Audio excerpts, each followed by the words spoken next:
Nuestra universidad surge de ese grupo de universidades que se crearon en los años finales de los 60 y principios de los 70, producto de lo que se dio en llamar el proyecto Tacchini, con un proyecto muy innovador y cuestionador de lo que eran las universidades tradicionales hasta ese momento, ¿no? Por eso surge como una universidad departamental, fuertemente vinculada con las necesidades de la región, generando incluso carreras novedosas para ese momento. Aquí nació la primera carrera de Ingeniería de Alimentos de Latinoamérica, pero también vinculado obviamente con la realidad económica de la región, en la generación de alimentos del sector primario y la necesidad de agregarle valor. Pero también surge en ese momento una carrera de museología vinculada juntamente a todos los museos que tenemos en la región y una carrera sobre minoridad, producto de los institutos de menores que existían en Luján. Y a su vez nace con un criterio que hoy es muy común, porque hoy hablamos del desarrollo territorial de educación superior, pero eso fue uno de los puntapiés iniciales que tuvo esta universidad y por eso nace ya con centros regionales, ¿sí? En aquel momento se crearon al mismo momento que la sede centros regionales en San Miguel, en Campana, en Chivilcoy y el 9 de julio. Hoy de eso, salvo el de 9 de julio, mantenemos el resto y hemos agregado también un centro regional en San Fernando y una delegación en Buenos Aires. Surge con una serie de cuestiones que fueron muy controvertidas en ese momento. Acá se aprueba que puedan ingresar los mayores de 25 años sin el secundario cumplido, cosa que después de muchos años tomó la Ley de Educación Superior, pero en ese momento era la única universidad que lo planteaba. Surge con un planteo de impulsar la solidaridad entre los alumnos y por eso no califica con nota. Y obviamente, bueno, todos estos aspectos revolucionarios, la educación permanente, la educación a distancia, incluso esta es la primera universidad que por una donación que le hace las Naciones Unidas tiene un laboratorio de educación a distancia. Todos elementos muy novedosos para una época en que todavía estas cosas recién se empezaban a hablar y parecían realmente traídas de la estratosfera. Y quizás esos elementos fueron los que determinaron que tras el golpe de Estado cívico-militar nosotros fuéramos la única universidad cerrada y luego de un largo periodo de resistencia, porque la idea del cierre se instala inmediatamente de asumido el poder militar en el 76, pero el cierre recién se produce en 1980. Bueno, a partir de ahí obviamente la lucha continuó por la reapertura de la universidad y la universidad es abierta por uno de lo que fue el primer acto, de los primeros actos de gobierno de Alfonsín, la reapertura de la universidad votada en ambas cámaras por unanimidad. O sea que esta historia traumática que hemos vivido, que fue encima acompañado por la desaparición de 3 docentes, entre ellos el hijo de quien era el rector en ese momento, Emilio Mignone, que fue un poco el alma mater no solo del proyecto Tacchini junto con Tacchini, sino también de la construcción de esta universidad, nos ha marcado a fuego y a mí me gusta decir de que esta universidad recoge lo peor de la dictadura y lo mejor de la democracia. Hemos reabierto, que en realidad es decir que hubo una refundación, porque prácticamente acá no había quedado nada, todos nuestros alumnos habían sido trasladados a la UBA, todo el equipamiento fue traspasado, con lo cual prácticamente hubo que empezar de cero y yo les comentaba recién el tema del primer laboratorio de educación a distancia y es una de las deudas que tenemos porque todavía esta universidad no ha vuelto a tener educación a distancia a pesar de que hoy es algo tan común. En el 2007 comenzamos una campaña solicitando una reparación histórica, que bueno, se dio la conjunción de que teníamos en la dirección del Estado en ese momento un gobierno que no solo, digamos, tenía preocupaciones reales por el desarrollo de la educación pública, sino también por los derechos humanos, y pudimos conquistar una ley en el Congreso, que también fue votada por unanimidad en ambas cámaras, de reparación histórica, que nos permitió contar con un financiamiento adicional para el desarrollo edilicio y de equipamiento de nuestra universidad. Hemos incorporado la posibilidad de incubar empresas cooperativas y de la economía social. El producto de esta apertura hacia este sector de la economía, desde hace 3 meses estamos haciendo un día al mes las ferias solidarias, las ferias francas, que vienen y se instalan acá en la propia universidad. Nuestra ubicación geográfica, somos la universidad que más desarrollos desde el punto de vista de investigación e incluso trabajo de extensión tenemos vinculado con la cuenca. No solo porque estamos acá en Luján, sino Campana también es final de cuenca, o sea que nosotros nos toca por la sede y por el Centro Regional Campana. Y a su vez porque tenemos una serie de convenios con municipios como el de Mercedes, o tuvimos en su momento con Suipacha, donde a través de acuerdos con los municipios también hemos dado en esos lugares oferta académica.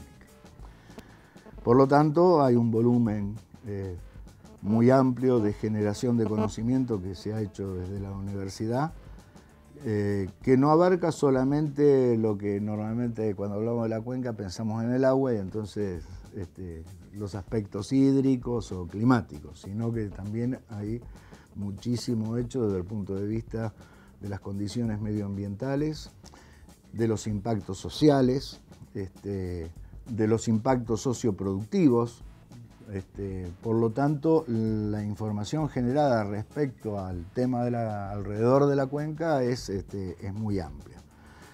Eso nos está llevando a terminar de definir ahora una especie de dossier con todo el trabajo que se ha hecho, de tal manera de que todos los organismos públicos puedan contar con un listado de toda la información generada por la universidad.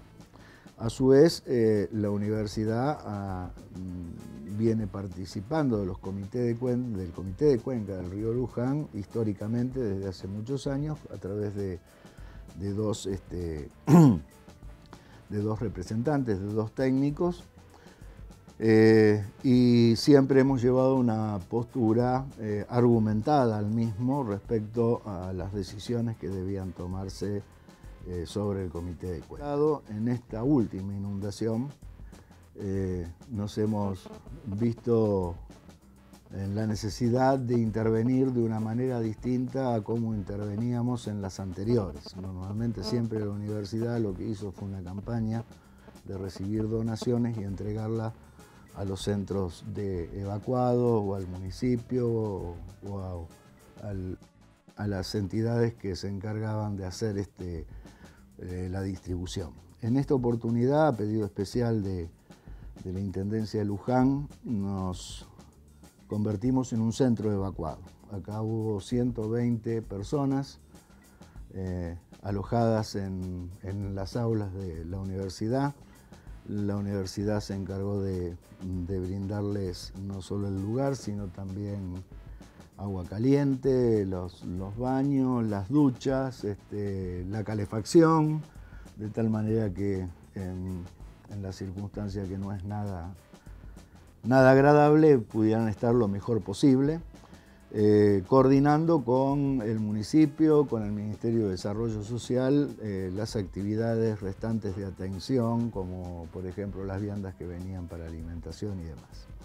Y por el otro lado nos convertimos también en un centro de acopio, de clasificación y de distribución de las donaciones. La experiencia nos sirvió para determinar la imagen que tenía la universidad en la comunidad.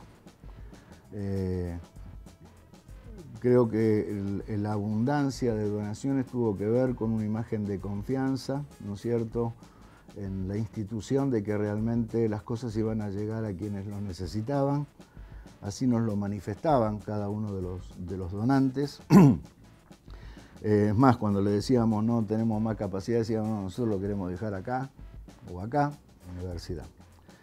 Llegó el Día del Niño y nos pusimos en campaña para conseguir una donación de juguetes. Hice a los evacuados, que la mayoría eran niños, de los 120 aproximadamente, unos 70 eran niños. Se les festejó el Día del Niño con la entrega de juguetes, con la aparición de algunos payasos y una murga de la universidad, que no solo estuvo trabajando aquí, sino que después fue a hacer recreación a otros centros de evacuados de la Universidad del Partido de Luján. Una experiencia, yo diría, riquísima y de la que estamos muy orgullosos. Realmente estamos muy orgullosos porque por primera vez la universidad, en una situación de emergencia de esta naturaleza, asume un rol que nunca había tenido hasta ahora. Es algo que desde esta gestión estamos impulsando, no solo con estas cosas, sino queremos que todos los problemas de la comunidad estén acá adentro, y en función de esto venimos realizando una serie de encuentros y llenando la universidad de ciudadanos, más allá de los que trabajan o estudian aquí. Siempre digo que la universidad no es de los que trabajan o los que estudian, la universidad es la sociedad en su conjunto, y la sociedad en su conjunto con sus problemas tiene que estar acá adentro, y nosotros debemos dar respuestas a esos problemas, sean por una inundación o sean porque tenemos que resolver un problema en lo productivo, en lo social, en lo económico, en donde podamos dar alguna muestra en función de las capacidades que tenemos. Hay dos temas que son claves. En primer lugar, nosotros venimos insistiendo en que mientras no exista un órgano supramunicipal que pueda coordinar el accionar no solo de los municipios, sino también de hidráulica de la provincia, de tal manera que las decisiones que se tomen en un marco de un plan más general, la situación se vuelve caótica, porque cada uno va permitiendo determinadas cosas sin tener en cuenta un plan maestro que permita que esa decisión no termine afectando después en otro lugar. Esto tiene que ver con la aprobación, por ejemplo, de canales y demás. Y por el otro lado, los municipios son quienes tienen la atribución del ordenamiento urbano, con lo cual nosotros sí desde hace muchos años venimos alertando sobre los cambios en el régimen de ordenamiento urbano que permitió la instalación de barrios privados sobre los humedales del río Luján. Los humedales son zonas inundables, pero no solamente termina ahí, sino que los barrios privados que se instalaron allí para evitar inundarse han realizado los taludes correspondientes, y por lo tanto eso empezó a actuar como una especie de embudo y de endicamiento. Por lo tanto, se genera el endicamiento de agua, las aguas arriba, porque no pueden fluir con la libertad que deberían ser. Entonces, esto es lo que a nosotros nos parece que debe terminar de ordenarse.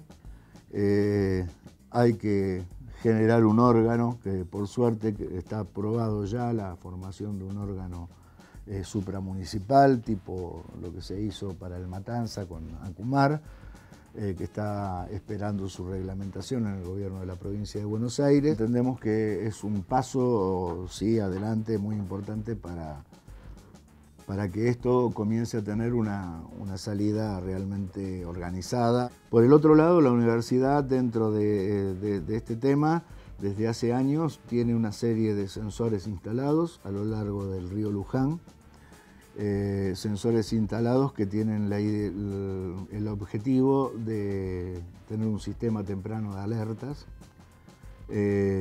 Obviamente con los recursos que hemos tenido no hemos podido tener la suficiente cantidad de sensores, pero en el medio de las inundaciones recibimos el ofrecimiento por parte del Ministerio de Agricultura de la Nación de un financiamiento como para completar la cantidad de equipamientos que necesitamos. Estos sensores están conectados en forma directa con la universidad, pero también con Hidráulica de la provincia y el INA, con lo cual esos datos están siendo recibidos en 3 lugares al mismo tiempo. Y la idea entonces es poder generar a partir de esos los alertas tempranos que corresponden. Y también hay una idea de trabajar en un plan de emergencia, por un lado para nosotros, para estar preparados ante la posibilidad de que tengamos que intervenir nuevamente ante un hecho de esta naturaleza como lo ocurrido, pero también poder dar una orientación sobre cómo actuar en toda la región respecto al recibido la alerta temprana, qué pasos deberían estar liberándose para que haya el tiempo suficiente como para que por lo menos los pobladores que tengan que evacuarse puedan salvar algo de sus pertenencias. Con el tema del progresar, estamos por primera vez todas las universidades recibiendo estudiantes del primero y segundo quintil de más bajos ingresos. Y esto es muy bueno decirlo porque si bien en general a las universidades públicas se accedía a los sectores medios y los sectores bajos, pero bajos altos en cuanto a ingreso, por primera vez estamos recibiendo ahora realmente estudiantes de los últimos niveles de ingreso, de familias de los últimos niveles de ingreso. Pero ese es el perfil. Desde muchísimos años, antes de que existiera la Universidad de José C. Paz, la de Moreno, la propia de Merlo, prácticamente todo ese sector estudiantil venía a través de la línea del ferrocarril hacia Luján. Tenemos muchísimos ingresantes, pero todavía no tenemos la suficiente retención. Muchos de ellos se terminan yendo después del primer año, después del segundo, y esta es una preocupación grande que tenemos, porque no basta con abrir la oportunidad a todos y decirle ingresen. No basta como tenemos nosotros, que somos una de las pocas universidades, sino la única que no tiene examen de ingreso. O sea, acá ingresan directamente del secundario a cursar el primer año de la carrera. Nosotros entre primer y segundo año estamos teniendo cerca de un 70% de pérdida de estos estudiantes. Y entonces una preocupación es qué podemos hacer para retenerlos y que puedan terminar en un mayor porcentaje sus carreras. Y las razones, sí tenemos determinado, no son exclusivamente económicas, ¿sí? Hay en realidad un abanico de razones de las más diversas en lo que hemos podido detectar hasta ahora, porque este relevamiento que exige un esfuerzo que hasta ahora no podemos hacer porque no podemos llegar a todos los que perdemos, pero sí lo hacemos a través de muestreos, llamarlos y preguntarles por qué no vienen, por qué han dejado de venir a la universidad. Y nos encontramos con esto, no solamente la razón económica es una razón determinante del abandono de los estudios. Muchas veces nos dicen que somos ineficientes por esto. Y yo suelo contestar que un joven que haya estado, aunque sea 6 meses en la universidad, es otra persona. No es la misma que terminó el secundario. Y creo que eso también hay que ponerlo en valor, ¿sí? Porque esos 6 meses en realidad le cambian la vida, ¿sí? Lo hacen madurar, lo hacen vivir experiencias que tienen que ver con su formación como individuo, como ciudadano. Y quizás sí, no es el profesional que queríamos que se termine formando, pero sin duda es algo que va a redundar en el beneficio del país seguramente.